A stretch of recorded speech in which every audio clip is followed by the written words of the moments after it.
On assiste ces derniers mois à une dégradation des relations bilatérales entre la Côte d'Ivoire et le Burkina Faso.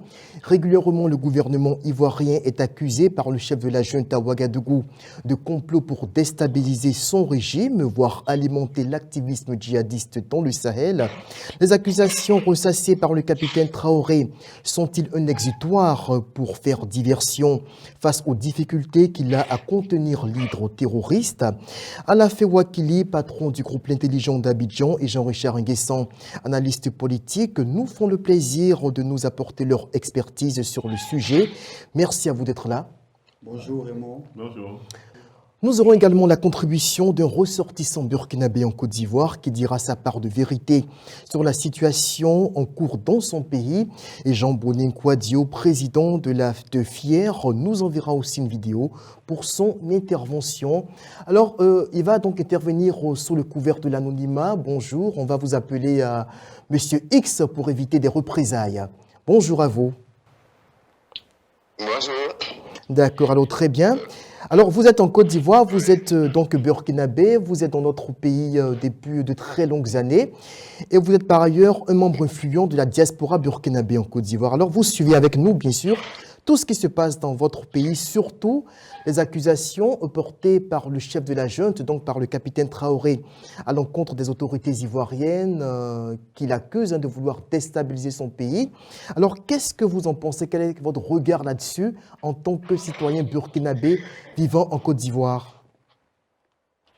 Vraiment, merci beaucoup pour l'occasion de pouvoir échanger avec vous.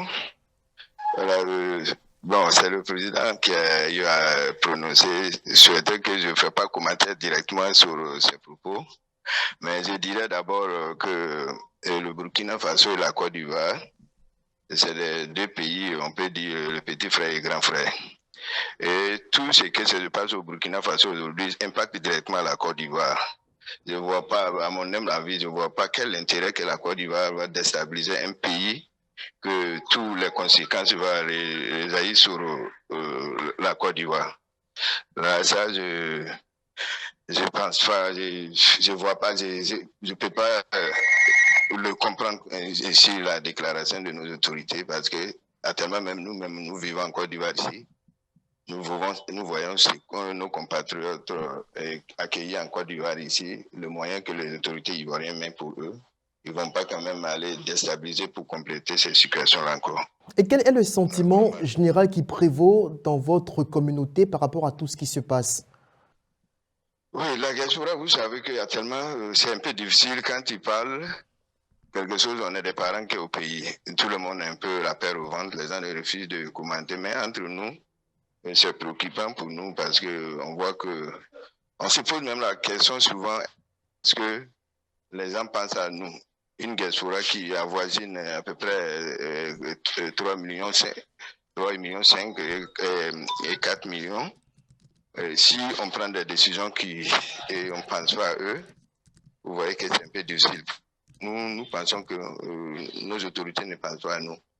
Parce qu'il y a ces gens de décisions qui prennent. Je peux dire d'abord merci aux autorités ivoiriennes, au président Ouattara avec son gouvernement. Si c'était d'autres pays, alors les conséquences sont incalculables sur la diaspora.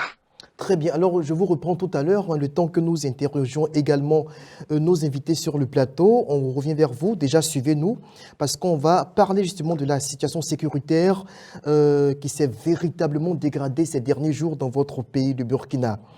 Alors, Alafé Ouakili, on vient donc d'entendre ce ressortissant burkinabé qui témoigne sous le couvert de l'anonymat, justement par crainte des représailles. On sait qu'aujourd'hui au Burkina Faso, c'est l'omerta qui est institué. Toute personne qui a un avis contraire à la démarche du régime est systématiquement soit incarcérée, soit envoyée au front, pour ne pas dire dans certains cas, peut-être assassinée. Alors, quel est votre sentiment justement sur les attaques qui se multiplient de la part du junta burkinabé, le capitaine Traoré, contre la Côte d'Ivoire, qui l'accuse ouvertement de vouloir déstabiliser son régime? C'est dommage, mon sentiment, c'est de dire que c'est dommage. D'abord, nous avons eu une pensée pour toutes ces victimes des attaques terroristes. une pensée pour elles, pour leur famille, leur exprimer notre soutien, notre solidarité. On va rappeler brièvement Barça Logo tout récemment avait près de 400 morts. Ouais. Le lendemain, dans une localité, j'ai oublié un peu le nom, au centre-est, je pense qu'il y a eu... Non, mais avant Yaoundé, il y a eu des chrétiens qui ont été tués, 26 chrétiens qui ont été tués justement à Kounda. Juste après Yaoundé, il y a eu aussi, juste à côté, je crois, vers Boussanga, une dizaine de morts à peine, il y a à peine 48 heures, justement, juste pour faire ce bref rappel-là. Voilà, et en 2 ans, on est à 11 000. C'est dommage. Il faut le déplorer, nous le déplorons. Et puis, peut-être qu'attaquer Abidjan peut être une belle parade, peut être un exutoire pour faire oublier les échecs, pour faire oublier les promesses non tenues. Donc, il faut se trouver un ennemi imaginaire qui serait celui qui attaque. En plus de la France, au départ, on avait dit que c'était la France. Ça ne suffit plus, la France est trop lointaine. Et puis, bon, au passage, c'était la Côte d'Ivoire. Donc, c'est de dénoncer et puis aussi de déplorer tout ça et souhaiter que la sagesse revienne, d'une part, et aussi que le peuple burkinabé sorte, je ne sais pas, de cette torpeur, de cette terreur, de cette situation traumatisante à tous les niveaux, le traumatisme des terroristes, mais aussi le traumatisme d'un gouvernement illégitime, issu d'un coup d'État. Voilà, tout ça rajoute au traumatisme. Je ne ferai pas comme eux, ils le font, mais on n'a pas envie de mettre sur le même pied des putschistes et des terroristes, mais quand eux, ils font des coups d'État, ils ne respectent pas la loi. Quand ils se comportent comme ça, ils donnent des arguments aux terroristes. Il faut éviter de donner des arguments aux terroristes. Souvent, quand les démocrates agissent, il y a la corruption, il y a le vol, il y a un certain nombre de choses qui ne sont pas bien, les gens qui soutiennent les putschistes disent que c'est les démocrates, c'est les civils qui ont créé les conditions pour que les gens fassent coup d'État. Mais nous, on a envie de dire, leur comportement là, c'est vrai, le terrorisme existait sous les civils et dans la démocratie, mais ça prend plus de proportions aujourd'hui avec eux, et on a l'impression que ce sont des alliés, des complices des terroristes. Et on peut penser même que le terrorisme les arrange pour les aider à encore rester au pouvoir. Donc, ils ne veulent pas créer les conditions de la paix parce qu'ils n'ont aucune raison de se maintenir. On a bien vu dans le cas du Mali, ils ont dit on attend de libérer le territoire avant d'aller aux élections. À ce rythme-là, est-ce qu'ils vont libérer un jour le territoire? On n'ira jamais aux élections. Ah, parce que la rébellion ne finit jamais partout. Même en Europe, quand on est en paix, même dans des pays où il n'y a pas de terroristes tous les jours, il y a toujours des menaces.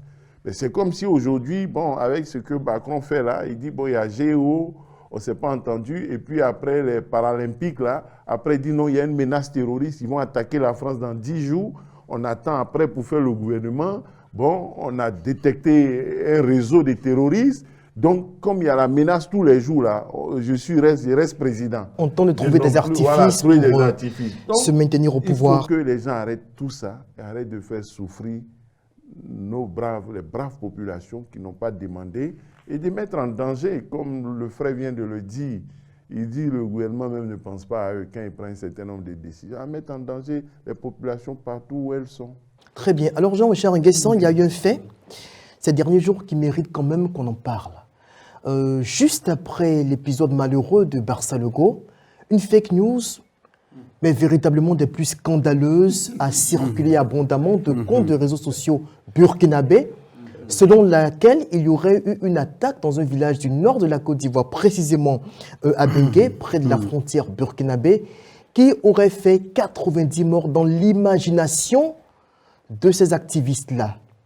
Quand on arrive à un tel niveau d'indécence morale, comment est-ce que vous, en tant qu'Ivoirien, en tant qu'aussi, je dirais, Africain même au-delà, je dirais tout simplement qu'est-ce que vous en pensez? Je dirais tout simplement que c'est dommage. Et avant de réagir sur ce point, je dirais que le Burkina Faso, lorsqu'on observe l'actualité avec la récurrence des différentes attaques, on a évoqué Barça Logo, Yaoundé, Kounda, je dirais que le pays est à la croisée du chemin.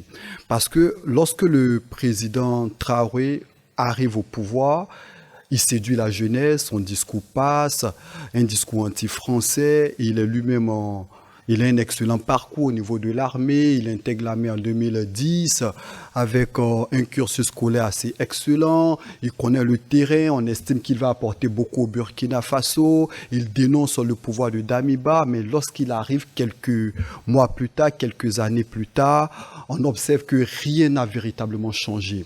Et on observe qu'au niveau du Burkina Faso, les langues de plus en plus se délient. Les populations s'impatientent, son capital sympathie s'amenuise et aujourd'hui son pouvoir perd de son charme. Et pour, comme on le disait à l'instant, pour essayer de redorer son blason, de séduire toujours cette population, il indexe la Côte d'Ivoire. Et il y a certaines personnes au niveau du Burkina Faso qui estiment qu'il faut accuser Abidjan, il faut vilipender la Côte d'Ivoire, il faut à travers des laboratoires fabriquer des fake news.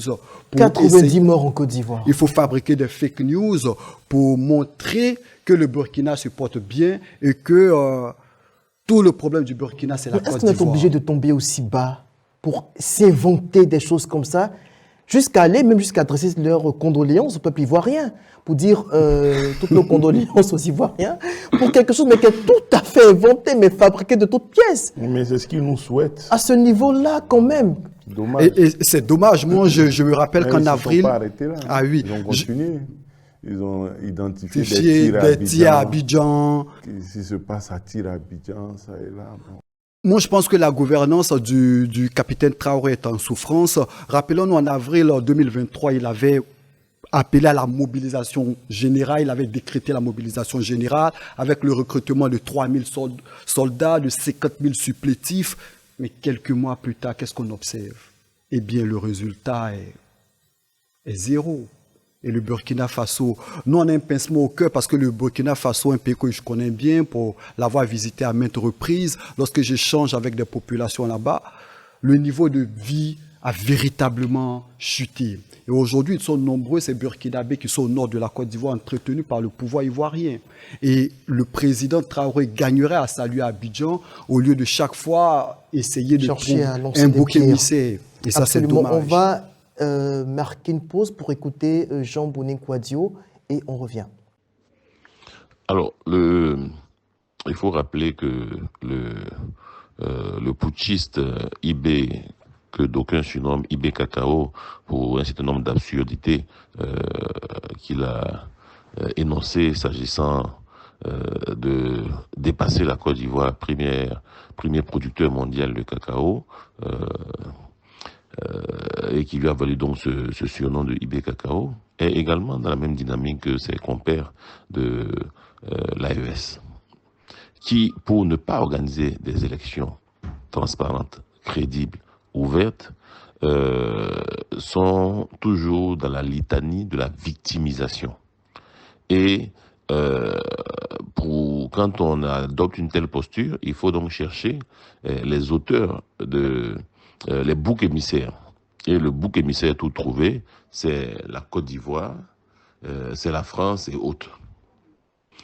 Et pendant ce temps, les terroristes, les djihadistes progressent tous les jours un peu plus, endeuillent ce pays frère, sans que leur chef d'État, qui a déserté le front et qui est venu maintenant s'installer à Ouagadougou, là où il prétendait en 6 mois traiter la question du djihadisme. Ça fait bientôt 4 ans qu'il patauge dans la gadoue.